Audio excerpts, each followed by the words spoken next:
बिस्मिल्लाहिर्रहमानिर्रहीम। अस्सलाम वालेकुम। कैसे हैं आप सब? उम्मीद करती हूँ सब खैरियत से होंगे। ईद का दिन हो और शीर खोरमा ना हो, ये तो हो नहीं सकता। तो आज मैं आपके साथ शेयर करूँगी ट्रेडिशनल शीर खोरमा की रेसिपी, जिसको डिफरेंट तरीके से बनाएंगे कि जब आप इस रेसिपी से ये शीर खोरमा ट्राई करेंगे तो उंगलियां चाटते रह जाएंगे।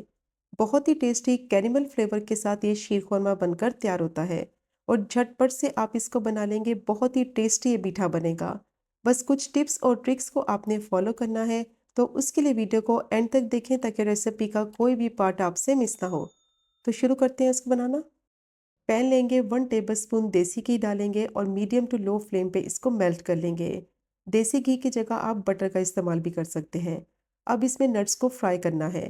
तो 2 टेबलस्पून स्लाइस किए हुए बादाम, 1 टेबलस्पून काजू और 1 टेबलस्पून स्लाइस किया हुआ पिस्ता लिया है। अब इनको अच्छी तरह से फ्राई कर लेंगे मीडियम टू लो फ्लेम पे, ताकि ये थोड़े से क्रिस्पी हो जाए और इनमें अच्छा सा फ्लेवर आ जाए। तो जब इस तरीके से नट्स को रोस्ट करके आप डालेंगे शीर खोरमे में, तो बहुत ही अच्छा इनका टेस्ट आएगा। नट्स आप अपनी मर्जी के कोई भी इस्तेमाल कर सकते हैं। अब इनको मैंने अच्छी तरह से फ्राई कर लिया है, ये थोड़े से क्रिस्पी भी हो गए हैं और बहुत ही अच्छी खुशबू आ रही है। अब इनको प्लेट में निकाल लेंगे और दोबारा से पैन में डालेंगे 1 टेबलस्पून देसी घी, या फिर इसकी जगह आप 1 टेबलस्पून बटर भी डाल सकते हैं। 1 कप सवैयाँ ली हैं। अब इनको मीडियम टू लो फ्लेम पे अच्छी तरह से रोस्ट कर लेंगे, ताकि अच्छी सी खुशबू आने लगे और इनका कच्चापन खत्म हो जाए और इनका थोड़ा सा कलर भी चेंज हो जाए। फ्लेम को ज़्यादा हाई नहीं करना, वरना ये फ़ौरन से जल जाएंगी, इनका टेस्ट खराब हो जाएगा। मीडियम टू लो फ्लेम रखेंगे और मुसलसल इनमें चम्मच चलाते जाएंगे, ताकि सारी साइडों से इवनली ये रोस्ट हो जाए। तो सवैयों को मैंने रोस्ट कर लिया है, बहुत ही अच्छा इनका कलर भी आ गया है और खुशबू भी आ रही है। अब इनको प्लेट में निकाल कर साइड पे रखेंगे। अब मैंने पैन ले लिया है, इसमें डालेंगे चीनी। तो 1 कप मैंने चीनी ली है, 3/4 कप चीनी डालेंगे पैन में और 1/4 कप चीनी बचा लेंगे, जो कि आगे जाके इस्तेमाल करेंगे। अब इस चीनी का कैरेमल तैयार करेंगे, तो फ्लेम को बिल्कुल लो रखेंगे और लो फ्लेम पे चीनी को अच्छी तरह से मिक्स करते जाएंगे। जैसे जैसे चीनी पकती जाएगी ना, तो ये मेल्ट होती जाएगी और थोड़ी सी सख्त भी होती जाएगी। तो इस वक्त आपने परेशान नहीं होना, मुसलसल इसमें चम्मच चलाते जाएंगे और इसको मिक्स करते जाएंगे, ताकि ये मेल्ट भी होती जाए और बहुत ही बेहतरीन इसका कलर भी आए। क्योंकि अगर इसमें चम्मच सही से नहीं लगाएंगे, तो कैरेमल का कलर भी खराब हो जाएगा और चीनी फौरन से जलने लगेगी। तो ये इंपॉर्टेंट टिप है, इसका आपने खास ख्याल रखना है। अब अच्छी तरह से मिक्स करते हुए चीनी को मेल्ट कर लिया है। बेहतरीन कैरेमल का कलर भी आ गया है और ये अच्छी तरह से रेडी हो गया है। 1 टीस्पून इसमें बटर ऐड करेंगे, या फिर इसकी जगह आप 1 टीस्पून घी भी ऐड कर सकते हैं। अब अच्छी तरह से इसको मिक्स करते हुए 2 से 3 मिनट के लिए पका लेंगे, ताकि बटर का फ्लेवर कैरेमल में अच्छी तरह से मिक्स हो जाए। तो बहुत ही अच्छा इसका टेस्ट आएगा। अब इसमें डालेंगे 1/4 कप पानी और डालकर अच्छी तरह से मिक्स कर लेंगे। एहतियात से पानी डालें ताकि हाथ ना जले। फ्लेम को बिल्कुल लो रखेंगे और पानी डालकर सिर्फ 1 से 2 मिनट के लिए मिक्स करते हुए इसको पका लेंगे।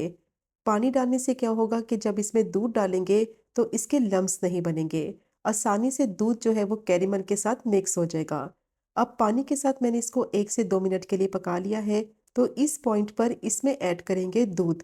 1 लीटर मैंने दूध लिया है। आपकी मर्जी है, टेट्रा पैक ले लें या फिर डेयरी मिल्क ले लें, लेकिन फुल फैट मिल्क इस्तेमाल करेंगे तो बहुत ही टेस्टी क्रीमी फ्लेवर के साथ ये शीर खोरमा बनकर तैयार होगा। अब दूध डालकर इसको मिक्स करते जाएंगे, फ्लेम को लो ही रखेंगे और इसको तब तक पकाएंगे कि कैरेमल दूध में अच्छी तरह से मिक्स हो जाए। जैसे ही दूध डालेंगे तो कैरेमल हार्ड हो जाएगा, लेकिन इसको मिक्स करते हुए पकाते जाएंगे तो ये मेल्ट होकर दूध में अच्छी तरह से मिक्स हो जाएगा। तो तकरीबन 10 मिनट के लिए लो फ्लेम पे इसको मैंने मिक्स करते हुए पका लिया है।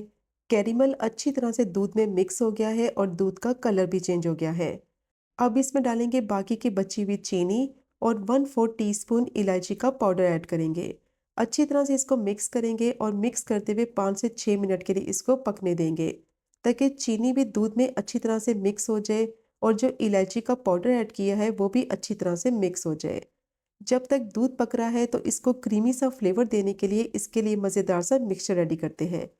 तो उसके लिए मैंने 1/4 कप दूध लिया है। इसमें डालेंगे 2 टेबलस्पून पाउडर मिल्क और अच्छी तरह से इसको मिक्स कर लेंगे, ताकि जितने भी लम्स हैं वो ख़त्म हो जाए। बहुत ही मज़ेदार क्रीमी सा ये मिक्सचर बनेगा, जिसको डालने से शीर खोरमे का फ्लेवर नेक्स्ट लेवल का हो जाएगा। अब इसको मैंने मिक्स कर लिया है। दूध को चेक कर लेते हैं। दूध को पकते हुए 5 से 6 मिनट हो गए थे। ये अच्छी तरह से उबलने लगा है, चीनी भी अच्छी तरह से डिज़ोल्व हो गई है और इलायची का फ्लेवर भी अच्छी तरह से मिक्स हो गया है। तो दूध का टेक्सचर क्रीमी सा हो गया है। अब इसमें डालेंगे जो नट्स को फ्राई करके रखा हुआ था और साथ ही इसमें ऐड कर देंगे रोस्ट की हुई सेवइयाँ और दोनों चीज़ों को डालकर अच्छी तरह से मिक्स करते हुए इसको पकने देंगे तकरीबन 7 से 8 मिनट के लिए, ताकि सेवइयाँ भी अच्छी तरह से गल जाएँ और नट्स का फ्लेवर भी अच्छी तरह से दूध में मिक्स हो जाए। अब अच्छी तरह से मिक्स करते हुए इसको पकाते जाएंगे ताकि दूध की क्वांटिटी भी थोड़ी सी रिड्यूस हो जाए और जो सेवइयाँ इसमें डाली हैं वो भी अच्छी तरह से गल जाए। तो तकरीबन 7 से 8 मिनट के लिए मिक्स करते हुए इसको मैंने पका लिया है। सेवइयाँ अच्छी तरह से गल गई हैं और दूध की क्वांटिटी भी थोड़ी सी रिड्यूस हो गई है।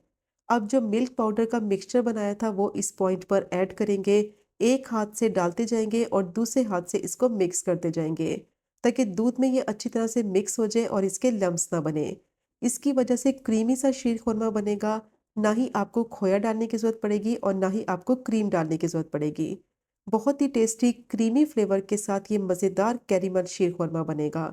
अब इसको मिक्स करते जाएंगे और इसको तब तक पकाएंगे कि इसकी कंसिस्टेंसी थोड़ी सी गाढ़ी हो जाए। ज़्यादा भी इसको गाढ़ा नहीं करना है क्योंकि ठंडा होने के बाद ये मज़ीद गाढ़ा होगा। तो तकरीबन 7 से 8 मिनट के लिए मिक्स करते हुए दोबारा से मैंने इसको पका लिया है। थोड़ी सी क्वांटिटी रिड्यूस हो गई है और ये थोड़ा सा गाढ़ा भी हो गया है और बहुत ही बेहतरीन ये कैरेमल शीर खुरमा रेडी हो गया है और परफेक्ट इसकी कंसिस्टेंसी भी रेडी हो गई है। इससे ज़्यादा इसको नहीं पकाना है क्योंकि ठंडा होने के बाद ये मज़ीद गाढ़ा होगा। थोड़ा सा इसको पतला ही रखेंगे। अब इसमें डालेंगे 2 से 3 ड्रॉप्स केवड़ा एसेंस के और इसको डालकर मिक्स करेंगे और सिर्फ 1 से 2 मिनट के लिए पकाएंगे ताकि केवड़ा एसेंस जो डाला है उसका फ्लेवर अच्छी तरह से मिक्स हो जाए। और अगर आपके पास ये नहीं है तो इसकी जगह आप रोज़ वाटर भी ऐड कर सकते हैं।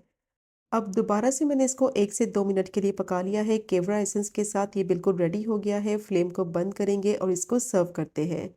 तो ये चेक करें इसकी फाइनल लुक। कितनी परफेक्ट कंसिस्टेंसी के साथ ये बना है। बहुत ही ज़्यादा टेस्टी बनता है। अब इसको गार्निश करेंगे कुछ पिस्ते और बादाम के स्लाइसेस के साथ। इसको फ्रिज में रख दें और ठंडा ठंडा आप इसको सर्व करें।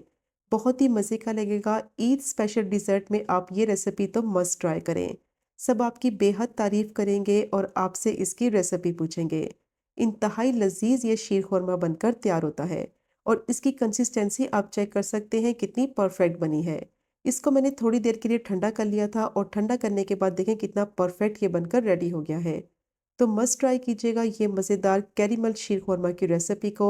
और अगर आपको आज की वीडियो पसंद आए, आज की रेसिपी पसंद आए, चैनल को सब्सक्राइब करें, वीडियो को लाइक करें और शेयर करें। इंशाल्लाह मिलेंगे अगले कुकिंग व्लॉग में फिर एक नई रेसिपी के साथ। तब तक मुझे अपनी ख़ास दुआ में याद रखें। अल्लाह हाफ़िज़।